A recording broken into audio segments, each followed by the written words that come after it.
With open Bibles, they weep and pray and compare Scripture with Scripture until, convinced of the truth, they conscientiously take their stand as keepers of the commandments of God.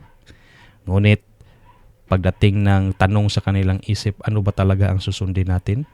Itong nakasanayan natin, na galing lang pala ito sa utos ng tao, o itong bago nating nalaman sa Biblia na at the very beginning of this world's history, God make an example to us that it was the seventh day Sabbath, yung inutos ng Panginoon na magiging araw ng ating kapahingahan, araw ng ating pagsamba sa Panginoon. Hindi pala itong first day of the week. But then, sabi dito, with open Bibles, grabe yung pagbusisi nila sa Biblia. The moment na ito, during sa time of trouble na ito, marami ang makukonvert sa Panginoon.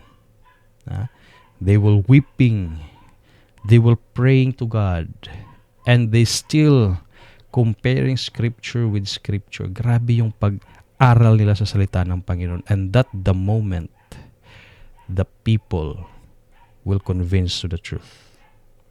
Maniniwala sila sa katotohanan. And then, sila ay tatayo at magiging keeper of the commandments of God, not the commandments of men.